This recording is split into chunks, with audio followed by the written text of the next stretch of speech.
Imigrante polonês sobrevivente da Segunda Guerra Mundial, empresário de sucesso, dono de uma das maiores redes de varejo do Brasil.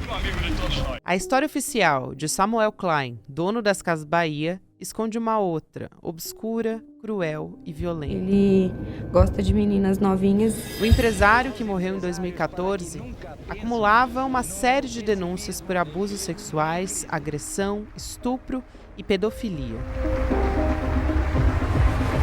O rei do varejo é acusado por inúmeras mulheres de violentá-las dentro de uma das unidades das Casas Bahia, em São Caetano do Sul, na Grande São Paulo. Outros tantos abusos também teriam acontecido na casa do Klein, em Angra dos Reis, no Rio de Janeiro. Ele mobilizava seguranças e profissionais da saúde para impedir que as vítimas conseguissem formalizar uma denúncia contra ele. Os casos mais antigos são do final da década de 1980. Pelo menos 30 mulheres conseguiram romper o silêncio e levar a história adiante. Mas há uma estimativa de que o número pode ser ainda maior. Terça-feira, 12 de novembro de 2024.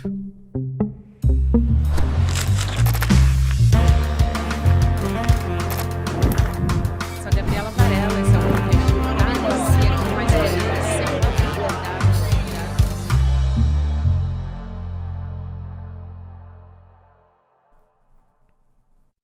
Olá, seja muito bem-vindo, seja muito bem-vinda. Eu sou a Gabriela Varela e esse é o podcast Em Detalhes. E aqui, sempre com uma convidada, um convidado, a gente analisa uma temática, uma notícia importante do momento. Nesse caso, a gente vai falar sobre uma investigação jornalística, um podcast que acabou de ser lançado da agência pública, o Caso K, a história oculta do fundador das Casas Bahia. É um podcast que está revelando todo esse esquema de abuso, exploração sexual, que utilizou a estrutura das Casas Bahia para isso. Eu vou conversar com o jornalista Tiago Domenici, que é chefe da sucursal de Brasília da agência pública. Tiago, prazer falar contigo, seja muito bem-vindo. Prazer, Gabi, prazer falar com o seu público para tratar de um tema aí tão delicado, mas importante de ser visibilizado, né?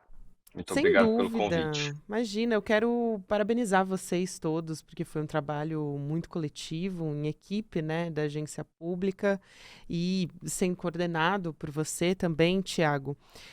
Eu acho que muita gente conhece agora a história do Samuel Klein, mas principalmente como o fundador das Casas Bahia. Então, para a gente começar essa conversa, eu quero te perguntar quem foi o Samuel Klein, como é que ele se transformou nesse mito, principalmente muito divulgado, né, esse mito pela mídia tradicional, né?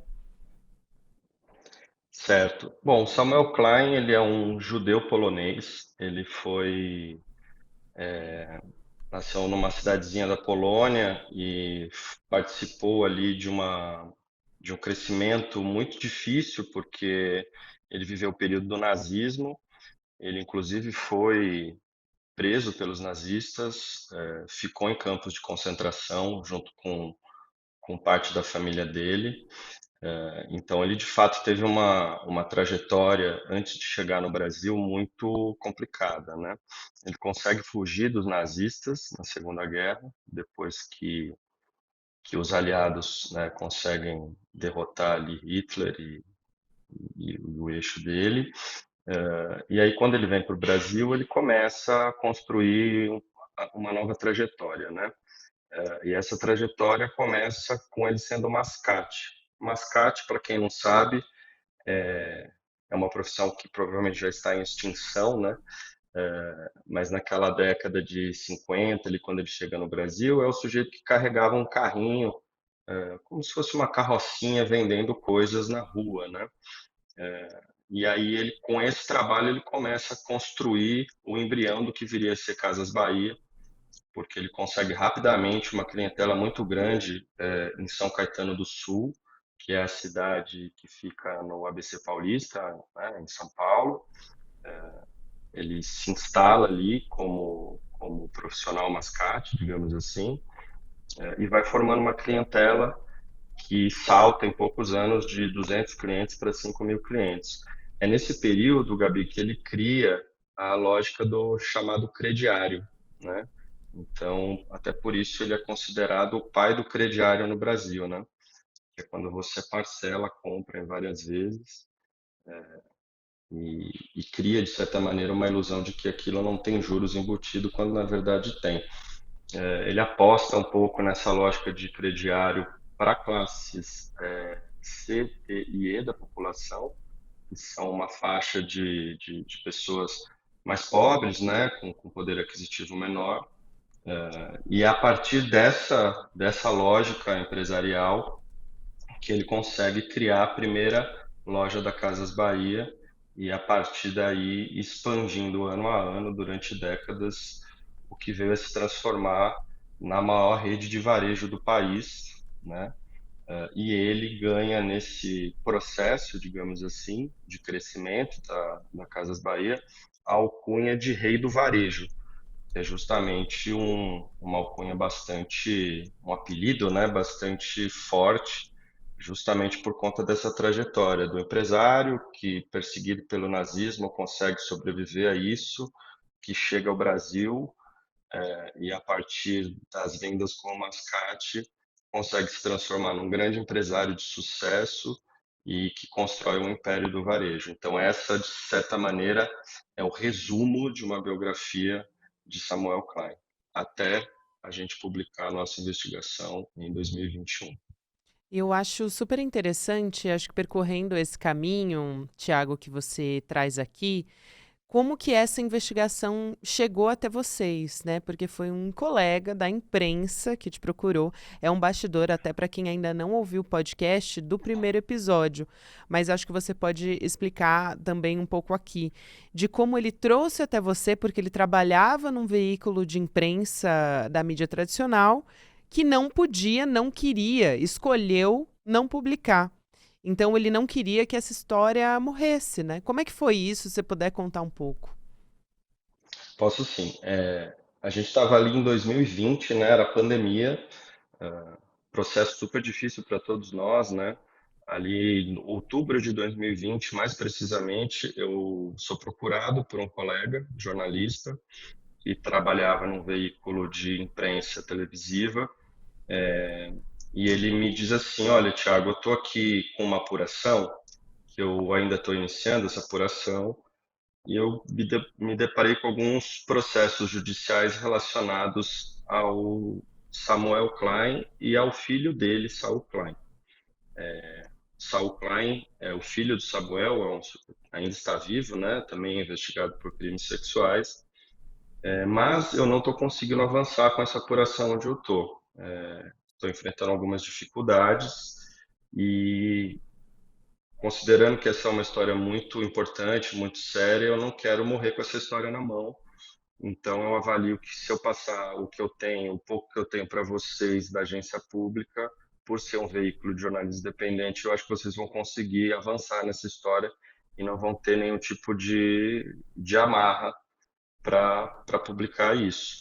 Eu falei, óbvio, pode passar o que você tem, e foi um pouco assim que começou a história. Ele me passando algum material de processos, e aí eu comecei a me aprofundar em outros processos que eu achei. Alguns processos estavam públicos, não estavam em segredo de justiça, eram processos muito antigos. E aí quando eu vi o tamanho da história, que perpassava o filho e chegava principalmente no pai, né, que era o fundador da Casas Bahia, eu falei, bom, temos aqui um escândalo empresarial gigantesco, mas a gente vai precisar, obviamente, de muito tempo para poder chegar em detalhes, de ouvir muita gente, falar com muita gente, consultar documentos, né? Então, por isso que a reportagem, no fim, ela levou 5 meses de apuração, de investigação, até a gente conseguir soltar, porque a minha preocupação era a gente ter um material muito, muito robusto para que a gente, quando colocasse isso no ar, não tivesse nenhum tipo de questionamento, né? É, E foi sim. exatamente o que aconteceu. Sim, e aí vocês colocaram no ar. Um pouco para quem não conhece a história, como é que o Samuel Klein, toda essa estrutura, né, que ele articulava, essa rede de exploração, melhor dizendo, como é que essa rede utilizava a estrutura das Casas Bahia? E como é que isso aconteceu por tantos anos? Eu acho que todo mundo que, quando essa história veio à tona, se perguntou: nossa, mas como isso aconteceu por tantos anos sem que essa história fosse conhecida pelo público? Quer dizer, só veio à tona, inclusive, depois de muitos anos da morte dele, né? Exatamente. É, o Samuel, ele tinha um quarto anexo no quarto andar da sede da empresa que fica em São Caetano do Sul. Como o podcast vai traçar toda essa trajetória para os ouvintes, os abusos começavam na sede das Casas Bahia, em São Caetano do Sul. E essa estrutura da empresa, ela ainda utilizava a rede de funcionários, a rede física de transportes, então incluía desde taxistas que buscavam vítimas até helicópteros que levavam essas vítimas para outros lugares fora da sede das Casas Bahia. Então, por isso, quando a gente fala que envolvia a estrutura da empresa, é porque, de fato, foi uma engrenagem que contou com muitas pessoas e muito, muito dinheiro e poder, né? Pela nossa investigação, Gabi, o que a gente consegue cravar, ouvindo todas as mulheres, foram mais de 30 pessoas de vítimas que a gente procurou, a gente conseguiu falar com mais de 10 mulheres, que é um número bastante expressivo. A gente crava que pelo menos 30 anos houve esse cenário de exploração e abusos sexuais, porque a gente conta do primeiro caso que a gente tem até o último caso que a gente tem, e esse recorte temporal dá 30 anos.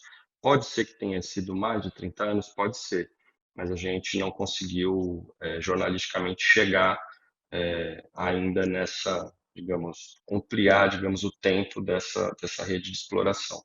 Por isso que a gente Isso cravou 30 contando. anos. Isso só contando o pai, né? Porque o filho tinha também esse modus operandi muito parecido. Eu ia até te perguntar a respeito disso, porque o Saul Klein, que é herdeiro da Casas Bahia, também veio à tona depois uma série de denúncias contra ele por abuso sexual também. Qual que era a diferença, a semelhança com o pai? E é muito curioso, né? A forma como tudo isso acontece na mesma família, continua acontecendo, e uma espécie de blindagem também, não só da imprensa, mas de investigação mesmo, para que isso pudesse vir à tona. Isso é muito impressionante, porque no caso do Saul Klein, o que a gente consegue avaliar é que ele tenta, de certa maneira, aprimorar o sistema ali de crimes sexuais, concentrando esses crimes em propriedades dele, com um extremo rigor de quem entra e de quem sai, né? Tanto que os relatos que a gente obteve são relatos muito estarrecedores, assim, no caso do Saul, de mulheres que falam que se sentiam como presas dentro do espaço ali, eram convidadas como modelos, enfim, para fazer desfiles, etc., com promessas das mais variadas. E aí, quando elas chegavam lá, elas percebiam que a situação não era bem assim e que teriam que manter a escolha dele é, relações sexuais, que na verdade são crimes sexuais quando não há consentimento. E as semelhanças, elas são muito numa esfera de que o Samuel, aparentemente, não tinha muita preocupação em acobertar o esquema dele, né? Porque todo mundo, de alguma maneira, quando a gente coloca as reportagens lá, diz: eu já sabia disso, aqui em Santos. Santos é um dos lugares onde aconteciam os crimes sexuais, para além da sede das Casas Bahia. As pessoas falam: aqui em Santos todo mundo sabia disso, aqui em São Vicente, que é outro lugar, todo mundo sabia disso. Ele distribuía dinheiro aos pobres aqui na porta do prédio. Então ele usava um pouco essa lógica do rei do varejo benfeitor para capturar suas vítimas. O Saul Klein já era um esquema menos popular, digamos assim, para captura de vítimas, e aí ele consegue, enfim, a partir de agenciadoras, fazer com que mulheres, algumas com as quais a gente conversou, menores de idade, tenham ido para o esquema. Enfim, são relatos muito estarrecedores, assim, até de comentar aqui. A gente vai contar bastante isso nos episódios de podcast, com todo o cuidado possível, porque é uma série de questões que traz muitos gatilhos, né? Mas quem ouvir, quem entender ali um pouco o caminho da investigação, permeando com todas essas atrocidades, vai ficar bastante chocado com o que a gente revela ali. Eu ia justamente perguntar que tipo de relatos vocês ouviram, e acho que é impressionante porque são casos que aconteceram há muitos anos. Então, essas, normalmente, né, essas vítimas, elas acabam elaborando muito tempo depois. Então, algumas, durante essas conversas com vocês, também passaram por esse processo de elaboração de um luto, né, de um abuso durante essas conversas. Então, você falou que é um número muito expressivo, de fato é, né? 10 denúncias é um número muito expressivo, isso sem contar as outras 20 vítimas, né, os outros 20 casos que não vieram a público, porque elas não se sentem provavelmente confortáveis em falar a respeito disso, porque algo muito delicado e casos que a gente nem ficou sabendo, né? Então, isso que a gente sabe que são denúncias que foram feitas, mas ainda há os casos que nunca vão ser conhecidos. Sem dúvida. A gente avalia, né, que assim, que tem duas esferas da investigação jornalística, a esfera do que você consegue comprovar com os depoimentos e aquilo que você imagina, mas que você não comprova. Como a gente falou com tantas mulheres, a gente imagina que são muito mais mulheres, até porque todos os relatos falam assim, que ele recebia às vezes por dia mais de 100 mulheres, né? Então tinha uma engrenagem muito estruturada com muita gente. E obviamente que muitas não se sentem seguras para falar, não querem se expor. Mesmo as que falaram conosco, elas têm muito receio de, de, de que a família saiba o que aconteceu. Para você ter ideia, a gente troca as vozes das denunciantes no podcast, porque muitas não contaram nem para os próprios companheiros, nem os filhos sabem, nem a mãe sabe. Então, assim, tem toda uma delicadeza, né, de trajetória pessoal de cada um que a gente procurou respeitar. Mas eu não tenho a menor dúvida que são centenas de casos ainda espalhados pelo Brasil que a gente não tomou contato ainda. Uma coisa muito comum que aconteceu quando a gente publicava sempre uma história relacionada a isso, que chegavam novas denúncias. Sempre novas denúncias chegavam, inclusive com o podcast, quando a gente publica este primeiro episódio, que já está no ar, e o segundo episódio que está saindo hoje, né? Esse ciclo de fazer a publicação, receber novas denúncias é muito comum. Então a gente já recebeu novos casos, para você ver como é uma história que eu costumo dizer que é uma história sem fim. Quanto mais a gente apura, mais coisas submergem, sabe? É, eu E ia te tem perguntar sobre isso uma. também. Vai lá, eu já emendo a pergunta aqui, Não, já já. eu vou te contar um caso específico do podcast que está nesse episódio 2 que está saindo hoje, que é o seguinte: o episódio de hoje chama O Crediário da Exploração Sexual.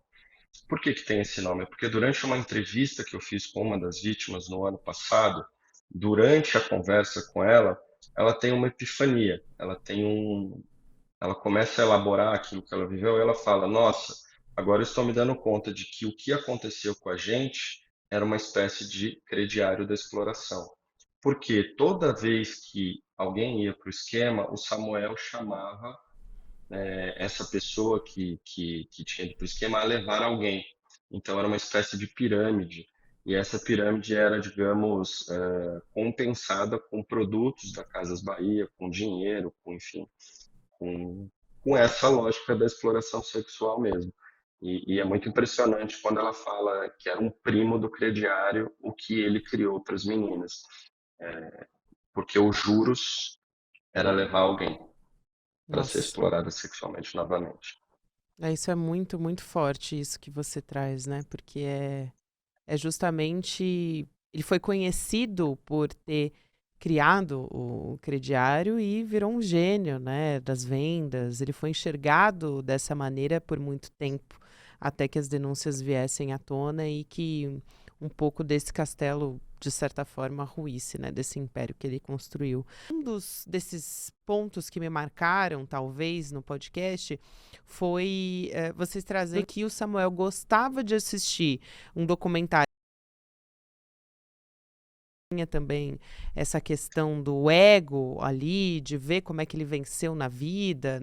Era uma pessoa que não tinha condições e que construiu esse império. Então ele gostava de assistir esse documentário rodeado de meninas, né? Porque eu não digo nem de mulheres, mas sim meninas. Como é que era isso? O que te marcou mais, talvez? Acho que são vários pontos e muitos anos que vocês vêm ouvindo essas histórias, mas o que te marcou mais, de mais grave, talvez, que você tenha ouvido nessas histórias todas de abuso? Certo. O documentário, né, que a gente cita no episódio 1 é realmente muito chocante. Isso aparece no depoimento da Stephanie, que é uma das denunciantes, que é um documentário que foi ao ar quando Samuel completou ali 80 anos. Então, enfim, ele já era um senhor de idade, né, com idade bastante avançada. E ela conta que ele se excitava sexualmente ao exibir o documentário para elas, né? E elas ficavam bastante aterrorizadas, porque é uma história extremamente triste, né, de superação ali do Holocausto e que aquilo, de certa maneira, o excitava. Então é muito doloroso ouvir aquilo, né, cria uma espécie de asco, assim, para quem escuta. Toda vez que me perguntam isso, Gabi, o que, que é o mais grave, assim, eu tenho muita dificuldade de pontuar o que, que é o mais grave. Eu imagino. Mas para mim tem um elemento assim que eu acho que passa pela história de todas elas, que é a falta de possibilidade delas terem qualquer tipo de reparação, seja uma reparação que parte da escuta de alguém sobre o que aconteceu com elas, e isso envolve obviamente a justiça, a imprensa, né? Essas mulheres elas foram muito massacradas durante todo esse período porque é um trauma que elas têm que lidar com ele sem nenhum tipo de apoio, né? Então, muitas falam isso. Bom, a gente era criança, foi abusada sexualmente, foi descartada, isso criou os mais variados traumas de mulheres que entraram no mundo das drogas, a mulheres que, enfim, tiveram situações psicológicas gravíssimas. E quando elas procuram a justiça para obter qualquer tipo de reparação, a justiça já não para mais, por questões de legislação, de desamparo temporal mesmo, prescreve um prazo e etc. Então, esse é um ponto. Outro ponto é a própria imprensa, que quando teve possibilidade de contar essa história lá no passado, também comete uma espécie de crime de omissão, porque não traz esses depoimentos à tona, não investiga. Então, elas são mais uma vez silenciadas, né? E o outro ponto é a polícia que não fez o seu trabalho de investigação corretamente, né? Não ouviu depoimentos quando as denúncias foram colocadas de maneira muito clara ali nos processos criminais, etc. Então é um combo de problemas que, de certa maneira, perpassa toda essa história, sabe? Com certeza.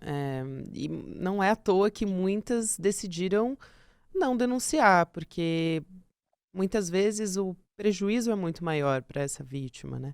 Ela vai ser exposta, ainda que o nome dela não venha a público, ainda que ela resolva, né, não ter identidade revelada, ainda assim a história dela está ali sendo exposta para todo mundo.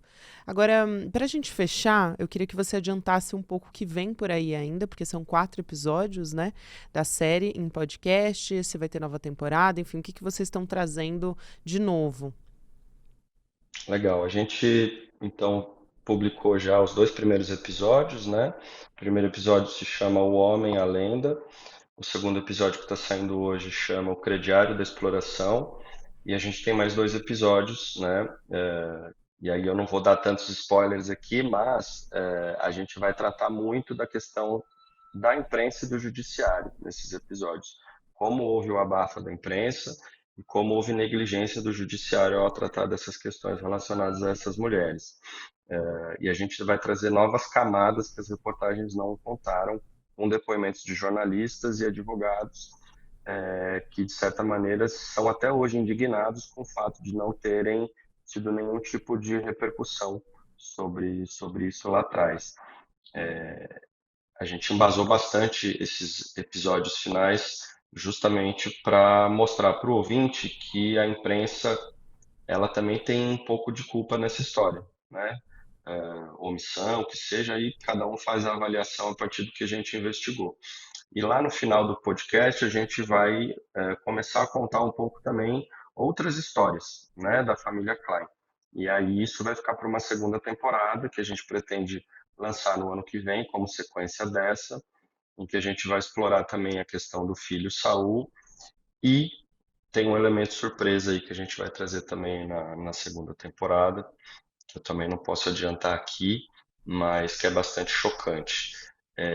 E aí queria aproveitar, deixa, Gabi, para falar que esse podcast da agência pública ele só foi possível de ser realizado porque a gente tem o apoio do público. Foi o público que financiou esse podcast. Foram mais de 1.700 pessoas, né, bastante gente, que olhou para a pública e falou: caramba, a gente acredita nessa história, que vocês têm que investigar isso, eu vou financiar esse trabalho. E isso nos permitiu ter tempo, condições, né, financeiras e estruturais para a gente se dedicar nisso de maneira muito correta e eu digo assim que me emociona muito ver que o público abraçou esse caso, sabe? E que agora com o podcast no ar, a repercussão disso tem sido bastante interessante, assim, para quem apoiou. A pessoa deixa comentário, pô, contribuí um pouquinho para essa história de fato ser contada. E para que isso aconteça na segunda temporada, a gente vai precisar também do apoio do público, né? Então, quem puder, estiver nos ouvindo, primeiro eu queria pedir que apoie ouvindo essa primeira temporada, né, fazendo com que ela chegue a mais gente. O boca a boca é muito importante nisso. E quem puder, obviamente, tiver condições, apoiar também a nossa segunda temporada. E aí pode entrar no site da agência pública lá, que a gente explica como é que esse apoio funciona. Super importante, Tiago, que bom. É sinal também de que, além do trabalho excelente que vocês fazem, mas de que essas pessoas confiam no jornalismo também, né, no poder transformador do jornalismo. Então, eu fico muito feliz também que vocês vão ter uma nova temporada, porque o trabalho está muito bom. Quem não ouviu ainda, ouça o Caso K, que está disponível nas plataformas de áudio. Um prazer conversar contigo, Tiago. O Tiago, para quem não conhece, né, mas já deve ter ouvido aqui ele no ECL Notícias, ele é chefe da sucursal de Brasília, da agência pública, o Tiago Domeniti, que você pode ouvir também como nosso comentarista, nosso colunista ali de manhã no ECL Notícias primeira edição. Obrigada, é um prazer receber você aqui no Em Detalhes, viu? Obrigado, Gabi, fã do seu trabalho, fã do Em Detalhes, uma honra estar aqui. Obrigado pelo espaço. Eu sou super fã de vocês. Até mais, querido, valeu. A gente vai chegando aqui ao nosso final e eu quero lembrar a você que nessa semana a gente vai ter uma formação de empreendedorismo. Faltam 2 dias para quem está me ouvindo pelo YouTube, agora com o programa ao vivo.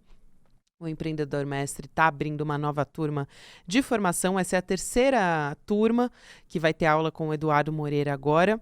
E ele vai te ensinar como contar histórias para engajar, enfim, para você alavancar o seu negócio, realizar o sonho de empreender. Então, essa semana a gente vai ter a primeira aula desse novo curso do Empreendedor Mestre, dessa nova turma do Empreendedor Mestre, e você vai poder aprender com ferramentas, técnicas, como professores renomados aí do mercado. Então, vai ser agora, no dia 14 de novembro, 8 horas da noite, fica o convite para você participar dessa nossa primeira super aula com o Eduardo Moreira.